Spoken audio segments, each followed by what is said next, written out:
தினசரி ஒரு பஞ்சாயத்து வந்துட்டே இருக்கு. இன்னைக்கு ஒரு பஞ்சாயத்தை பாத்தீங்களா? என்ன பஞ்சாயத்து? நிறைய பஞ்சாயத்து இருக்கு. மெயினான பஞ்சாயத்து தான். விஜய் மேல வந்து 5 கேஸ் போட்டிருக்காங்க, எஃப்ஐஆர் போட்டிருக்காங்க. சும்மா இருக்கணும். போற பக்கம் பிரச்சாரம் மட்டும் பண்றாங்கன்னா பிரச்சாரம் பண்ணணும். தேவையில்லாம அலுப்புற பண்ணா கேஸ் போடதான் செய்வாங்க. நியாயமா இது கரூர்லயே போட்டிருக்கணும், அங்க போடல, இங்க போட்டுட்டாங்க. சரி, ஆனா எனக்கு இது என்னவோ எனக்கு இதுல என்ன இதுக்கெல்லாமா கேஸ் போடுவாங்க அப்படின்னு இருக்கு. ஏன்னா நிறைய இடத்துலயும் பிரச்சாரம் பண்றாங்க, நிறைய இடத்துல நிறைய பேர் பண்ணவதான் செய்யறாங்க. 500 பேருன்னு சொல்லிட்டு 500 பேர் தான் வருவாங்கன்னா சொல்ல முடியாது, நிறைய பேர் வரதான் செய்வாங்க. எல்லா இடத்துலயுமே இந்த மாதிரி அநியாயமா பண்ணல. தாவேகா தொண்டர்கள் வந்து தடுப்பு போட்டுட்டு பொதுமக்களை போடாம வர விடாம தடுக்கிறது, அசிங்கமா பச்சை பச்சையா வார்த்தை பேசுறது பொதுமக்களுக்கு, ஆட்டோல மாணவர் மாணவிகளை கூட்டிட்டு போன ஆட்டோ ஓட்டுநரை ரொம்ப கேவலமான வார்த்தை போட்டு பேசுறது. ரெண்டாவது, மற்ற கட்சிகள் இவங்க வந்து கம்பேர் பண்றாங்களா, மற்ற கட்சிகள்ல பெருசா கூட்டம் கூட்டுறாங்க, நீங்க வந்து ஏன் எங்களுக்கு மட்டும் இந்த மாதிரி டார்கெட் பண்றீங்க அப்படின்னு நீங்க திமுக தான் ஆப்வியஸ்லி சொல்வீங்க. மற்ற கட்சிகள் எல்லாமே அதுக்கான பர்மிஷன் ஒண்ணு கேட்டுக்கோங்க. இந்த பர்மிஷன் ஒண்ணு வாங்குறீங்களா, இப்போ அவங்க 5000 பேருக்கு பர்மிஷன் வாங்கிட்டாங்கன்னா அதுக்கான சில புரோட்டோகால்ஸ் இருக்கு. இப்போ 5000 பேருக்குன்னா அங்க நடக்கக்கூடிய இதுக்கு நீங்க பொறுப்பேற்றுக்கணும், அங்க பாதுகாப்பு நடவடிக்கை உங்க ஆளுங்க இருக்கணும் அப்படின்னு சில ரூல்ஸ் அண்ட் ரெகுலேஷன் இருக்கு. இப்போ தாவேகா என்ன பண்ணுதுன்னா அந்த மாதிரி பொறுப்பை தான் ஏத்துக்காம, சமீபத்திலயும் இவங்க கோர்ட்டு கூட போனாங்க. இல்ல அதெல்லாம் நாங்க ஏத்துக்க முடியாது, இதுன்னு எங்க தள்ள எல்லாமே கட்டுறீங்க. ஆக மொத்தம் இவங்க வந்து தன்னுடைய தொண்டர்கள் இவங்க பாதுகாப்பு கொடுக்க மாட்டாங்க. ஸோ இந்த 5000 பேருன்னு நம்ம கேட்டா மாட்டிப்போம் அப்படின்றதால 300 பேர் தான் வராங்க. தெருமுனை கூட்டத்துக்கு பர்மிஷன் கொடுங்க அப்படின்னு சொல்லிட்டு தேர்தல் ஆணையத்துக்கிட்ட என்ன கேட்ட, 300 பேர் தெருமுனை கூட்டம். கொளத்தூர்ல வந்து நீ என்ன பண்ற, 5000 பேரை கூட்டுற. இது நீ பண்ண சரியா? ஃபர்ஸ்ட் ரோட பிளாக் பண்றதுக்கான அதிகாரம் உங்களுக்கு யாரு கொடுத்தது? அது போலீஸ் தானே பண்ணணும். அப்படி இருக்கும், நீங்க ஏன் பண்ணீங்க? அது என்னன்னா அந்த இடத்துல வந்து வழி மறைச்சிட்டா தேவையில்லாத நிறைய பேர்லாம் வந்து நம்ம அண்ணன் வந்து கத்த வேண்டாம். அப்ப என்ன பண்ணுங்க, ஒரு பெரிய ஆடிட்டோரியமா எடுத்து அதுக்குள்ள உங்க அண்ணனை கொண்டு போய் நிக்க வச்சு நீங்க எல்லாம் கூட்டம் கூடி என்னவோ இந்த ஜோம்பிஸ் எல்லாம் கத்திட்டு இருக்கலாம், அந்த மாதிரி பண்ணுங்க. பொது இடம்ன்றது பொதுமக்கள் போக வர்றது. ஸ்கூல்ல இருந்து முடிஞ்ச ஸ்டூடெண்ட்ஸ் எல்லாம் வீட்டுக்கு போகணும், வேலை முடிச்ச பெண்மணிகள் வீட்டுக்கு போய் சேரணும், ஆண்கள் போகணும், ஆட்டோல இந்த மாதிரி ஸ்டூடெண்ட்ஸ் ஏற்றிட்டு போறாங்க. ஆக்சுவலா அவங்க பண்ண அலப்புறையில உடம்புக்கு முடியாம இருந்த ஒரு பேஷண்ட் ஆம்புலன்ஸ்க்கு இவங்க வழி விடாம அராஜகம் பண்ணிருக்காங்க. இந்த மாதிரி அராஜகம் மற்ற இடத்துல இப்போ நீங்க ஓப்பனா சொல்லணும்னா இப்போ திமுக நடத்துது, இப்போ உதயநிதி ஸ்டாலின் அவர்கள் நடத்துறாரு, இப்போ திருவண்ணாமலையில நடத்துறாரு, காஞ்சிபுரம் நடத்துறாரு. அங்கெல்லாம் இந்த மாதிரி எந்த பிரச்சனையுமே நடத்தலையே. அது யார் பண்ணாலும் தப்பு தானே. நீங்க ஆம்புலன்ஸ்னாலே எதிரி மாதிரி நீங்க பார்க்க ஆரம்பிச்சிட்டீங்க தாவேகா கட்சிக்காரங்க. அது ஏன் எனக்கு தெரியல. அது அவங்க எல்லாம் வந்து எப்படி சொல்றது, நம்ம வந்து மனிதர்களா இல்லாம வந்து அவங்க வேற ஒரு இதுவா நாங்க வந்து எங்க அண்ணா அப்படின்ற மாதிரி இருக்காங்க. அவங்க வந்து ஒரு தெளிவோட இருந்தாங்க அப்படின்னா அந்த ஒரு ஓகே, அந்த தெளிவு இருந்தாதான் இவ்வளவு பிரச்சனை இல்ல. அதுதான் எங்களோட கேள்வியும் இருக்கு. அந்த தெளிவை வச்சுக்கிட்டு இருந்தா, அந்த தெளிவை உங்க தலைவர் உங்களுக்கு ஏற்படுத்தி இருந்தா அது அவங்களையும் குறை சொல்ல முடியாது.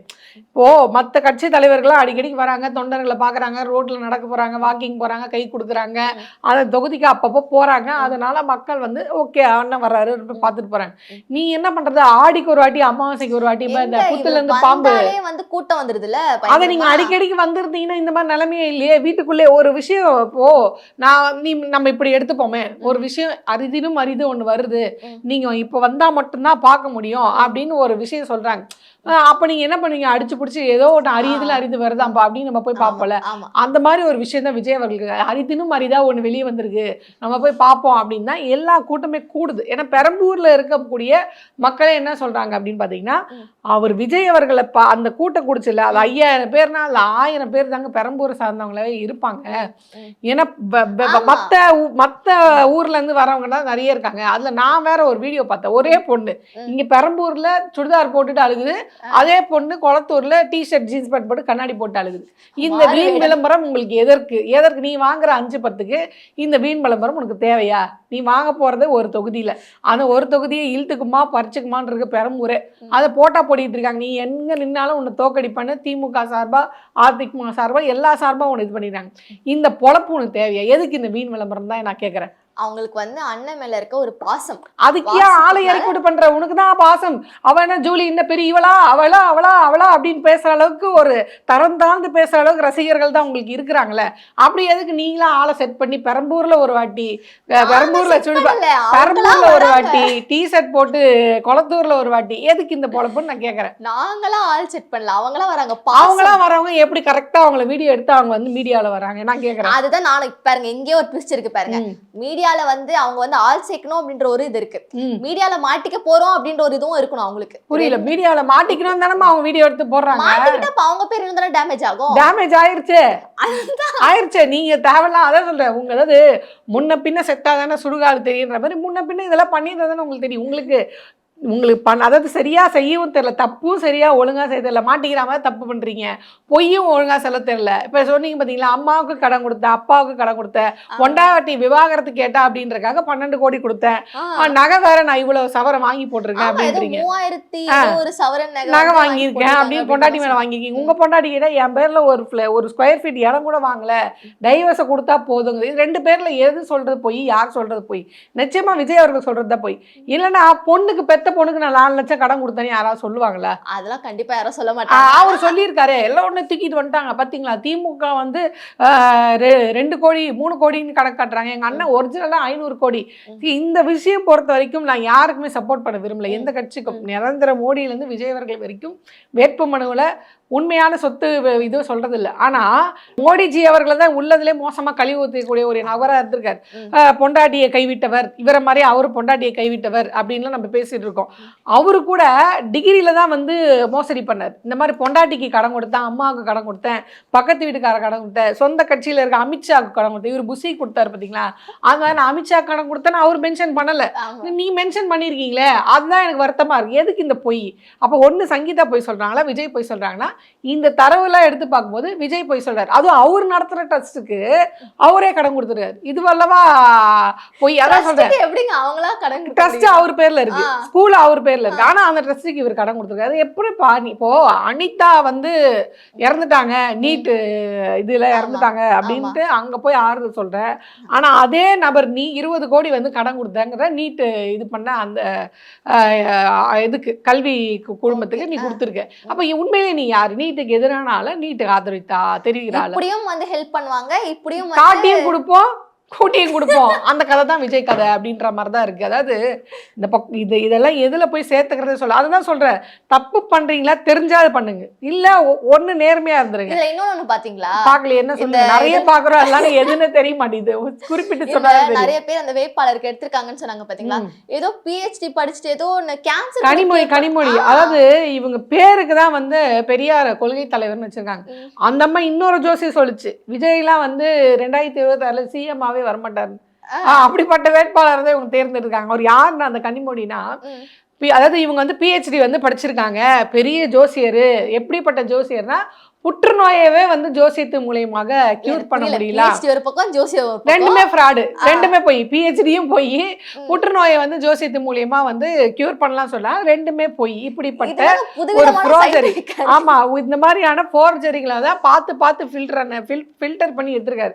கஞ்சா கடத்தினவன், கொலை பண்ணவன், 10 நாள் பெயில்ல வந்தவன், கேட்டா நான் கஞ்சாவை ஒழிக்கிறேன், பெண்களுக்கு பாதுகாப்பு, ஆனா பாலியல் குற்றவாளியை வந்து வேட்பாளர், கஞ்சாவை ஒழிக்க போறேன், ஆனா கஞ்சா கேஸ்ல உள்ள போயிட்டு 10 நாளுக்கு வெளியே, 10 நாள்ல வெளியே வந்தவனுக்கு 10ஆவது நாளே சீட்டு, 10 கேஸ் 10 நாள், 10ஆவது நாள் சீட்டு. என்ன ஒரு அருமையான கொள்கை இதுதான். அதான் சொல்லல, பாஜகவுக்கும் தாவேக்காக்கும் எந்த வித்தியாசமும் கிடையாது.